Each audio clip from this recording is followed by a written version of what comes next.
My name is Woodruff Gall, and today I will be analyzing and reflecting upon the effectiveness of managing the learning environment in an elementary physical classroom lesson. So upon watching this lesson, there are a lot of areas where I think this teacher could improve, but let me go through each point individually.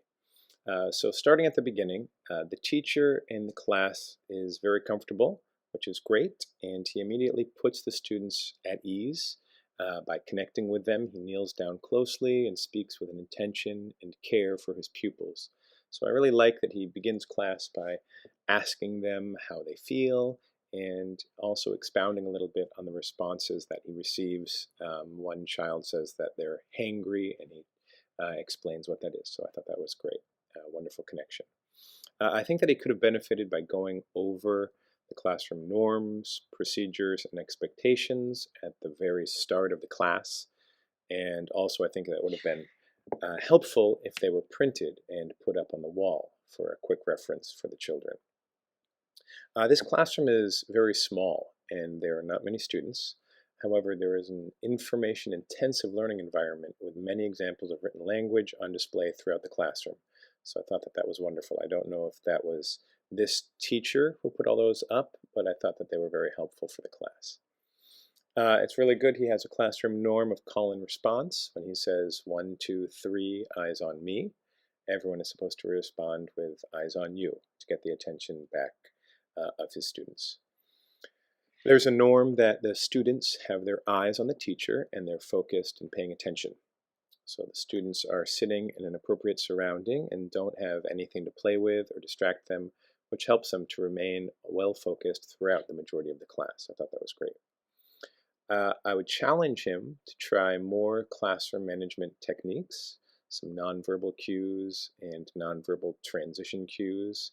It seems like this teacher is maybe in a training center or even someone else's classroom.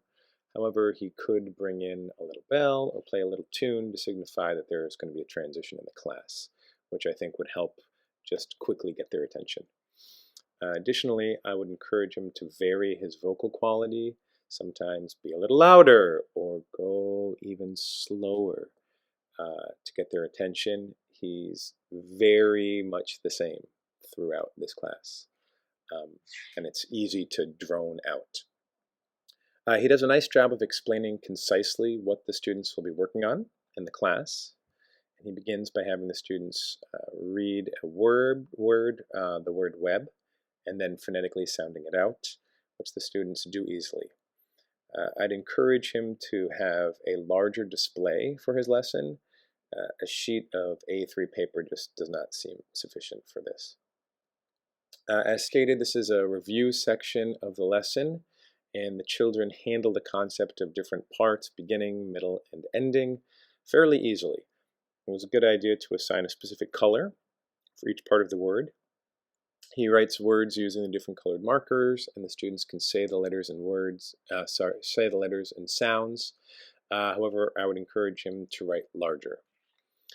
There's a little confusion about the teacher asking for the beginning letter and the students saying the beginning sound. I think it would be a good idea for the teacher to use overcorrection along with the students about letters and sounds to really explain even 3 times. Letter, W. Sound, W. Letter, W. W. W. Sound, W. W. To really connect those right at the very beginning, because for some reason right now those students are not connecting when he says letter, they're making the sound. He has a moment of notice and comment when he mentions Chloe, it's okay, we'll clean it later.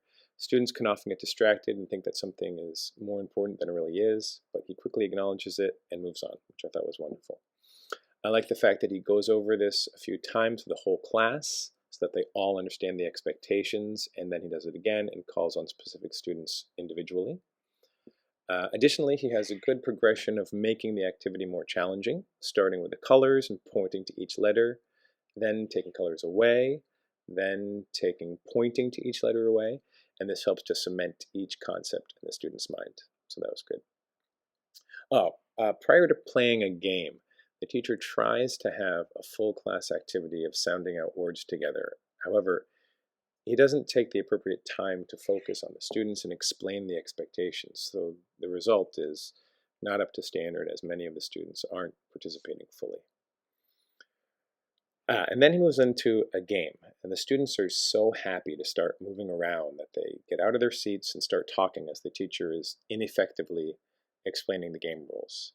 It would have been much better to have first implemented a transition protocol, such as ringing a bell, to cue the students into a change of class. Then after that, to clearly explain the rules, give an example, and ask for any questions before the students got up and started moving around. It's good that he goes into norms of playing games together, but I feel like he should have done a similar thing at the beginning of the class. In his annotations within the video that we watched, the teacher expressed a desire to have more access to technology, and this would clearly be beneficial. However, I feel that he could still use his space that he has more effectively.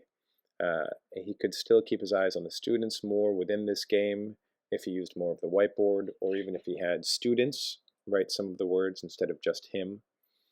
He addressed the students breaking the rules of running around, but I'm not surprised that they were active given that they had nothing else to do. So it's hard to get them to focus and attentive on this activity when it's not their turn. So perhaps he could find some other way to still include them in the game activity. I like his self-assessment that the water bottle transition was too long, and he incorporated a timer for transitions to a degree of success. That's great.